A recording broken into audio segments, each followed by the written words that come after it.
veins that accompany pretty much the arteries.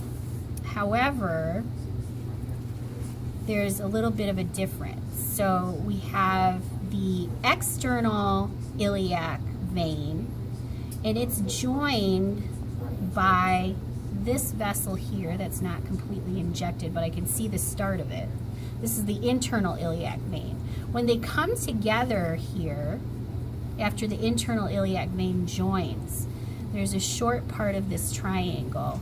This is called the common iliac vein.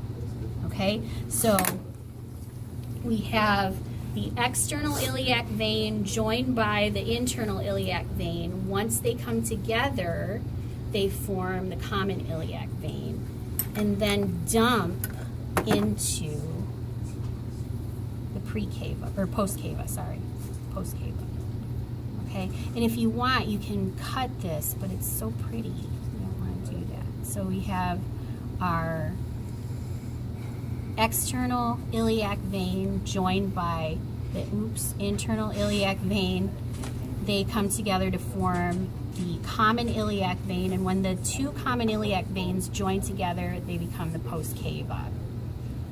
We can see here that along with this iliolumbar artery, there's a common iliolumbar vein that joins in with the post-cava, and then we have a testicular vein. It's not injected, but I found it right here. Come on. This testicular vein is coming from the inguinal canal, and it dumps into this vein here. What is this vein coming from the kidney? Renal vein. So the testicular vein dumps into the renal vein.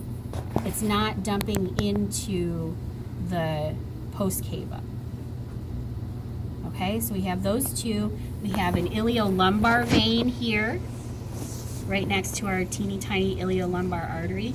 Those dump into the post-cava, and the post-cava then runs up to the liver here. Oh, there it is. Okay, up into the liver, and I had pointed to the wrong thing again. Sorry. It goes up into the liver here. And then once it gets into the liver, it is filtered in the liver capillaries, and then blood is sent up through the post-cava into the right atrium. Okay, so we have our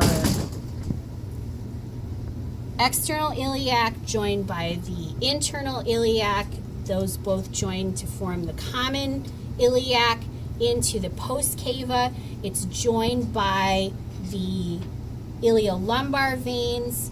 The testicular vein joins into the renal vein, and then we have the adrenolumbar vein dumping into the post-cava, and the post-cava going up through the liver, and then dumping into the right atrium. So the last thing I have to show you is down here at the leg, and I forgot to study the leg muscles again, so we'll do those next week. We have, see how the external iliac vein comes from the leg here, and we have the external iliac artery going out to the leg. Once the external iliac artery hits the plane of the body and exits out of the body onto the leg, it becomes the femoral or femoral artery. Same is true here. We have the femoral vein. Once it enters the plane of the body, it's the external iliac vein. Okay? That's it.